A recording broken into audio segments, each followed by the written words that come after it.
আর এবার দেখাবো ডাম্পিং গ্রাউন্ডের কাজ চলছে আর সেই কাজে স্থানীয়রা বাধা দিয়েছে। ঠিক এভাবে ঘটনাস্থলে পুলিশ পৌঁছে যায়। চিহ্নিত যে জমি, সেই জমির পাঁচিলের কাজে স্থানীয়দের বাধা। কিন্তু কেন, কি পরিস্থিতি তৈরি হলো, কেন এরকম অবস্থা, আগে দেখুন যে কি পরিস্থিতি তৈরি হয়েছিল।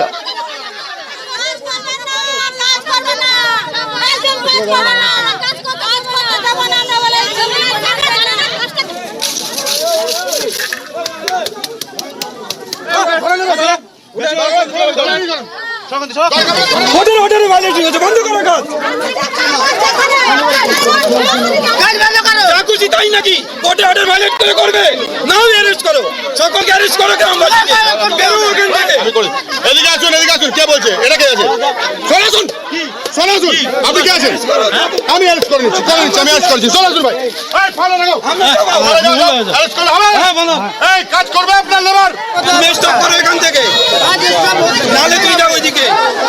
এখান থেকে গ্রামবাসীদের বিরুদ্ধে কোর্টের অর্ডার মানবে না, কোর্টের উপরে তোমরা। রঞ্জিত রয়েছে আমার সঙ্গে, আরো বিস্তারিত জানাতে পারবে। রঞ্জিত, কি অবস্থা এখানে? আমরা দেখলাম যে বিজেপি বিধায়ক দাবি করছে যে এই জমিতে নির্মাণে স্থগিতাদেশ রয়েছে, কোর্টের অর্ডার মানা হচ্ছে না, কল্যাণী পুরসভার বিরুদ্ধে নিয়ম না মানারও অভিযোগ। কিন্তু কেন এই পরিস্থিতিটা তৈরি হলো? যদি স্থগিতাদেশ থাকে তাহলে কেন কাজ হচ্ছিল? তো একেবারে কল্যাণী পৌরসভার ৮ নম্বর ওয়ার্ডে এই জমিটি পড়ে। এই জমিটি চিহ্নিত করা হয়েছিল ডাম্পিং গ্রাউন্ড তৈরি করার জন্য, কাজে এখানে তৈরি করা হবে।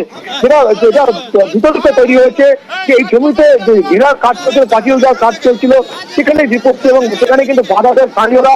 তাদের যেটা অভিযোগ, এই যে জমি, এই জমি তারা দীর্ঘদিন ধরে চাষাবাদ করছিলেন এবং তাদের সেটা রুটি রুটির ব্যাপার। এবং এখানে যদি ডাম্পিং গ্রাউন্ড বা ওয়েস্ট ম্যানেজমেন্টের কোনো কাজ তৈরি করা হয়, সেক্ষেত্রে দুর্গন্ধ ছড়াবে, পরিবেশ দূষণ হবে।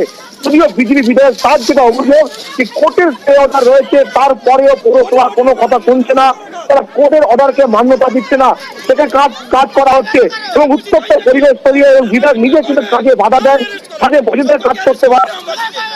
পুলিশ পরিস্থিতি নিয়ন্ত্রণে হবে। যদিও কল্যাণী পৌরসভা পৌরসভার দাবি সরকারিভাবে জমি হস্তান্তর হয়েছিল এবং এখানে সলিড ওয়েস্ট ম্যানেজমেন্টের কাজ হবে, সেই অনুযায়ী কিন্তু পৌরসভাকে দায়িত্ব দেওয়া হয়েছে এবং সরকারিভাবেই কিন্তু তৈরি করা হচ্ছে। ফলে যে জমি নিয়ে বিতর্ক, সেই জমির বিতর্কে নিয়ে কার্যত বিধায়কের অভিযোগে নস্বাত করে দেন পৌরপ্রধান এবং ইতিমধ্যেই কিন্তু পুলিশ পরিস্থিতি নিয়ন্ত্রণে এখনো পর্যন্ত পুলিশ রয়েছে, সেখানে কিন্তু কাজ শুরু হয়েছে। ডাস্টবিন করার জন্য এখানে ইয়ারমার্ক করেছে এবং সেটার দেওয়াল দেওয়ার চেষ্টা করছে।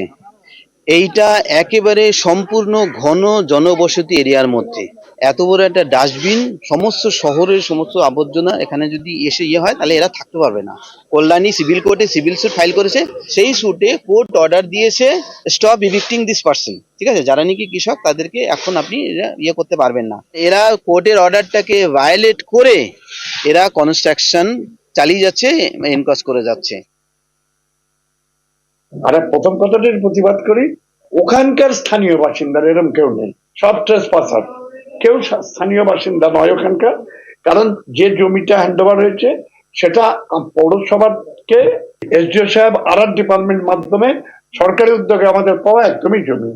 আর স্টে অর্ডারের কথা যেটা বলছেন, আমার ধারণা মৌজাতে ওদের একটা গোলমাল আছে, ওরা সেই গোলমালটা বুঝতে পারছেন না।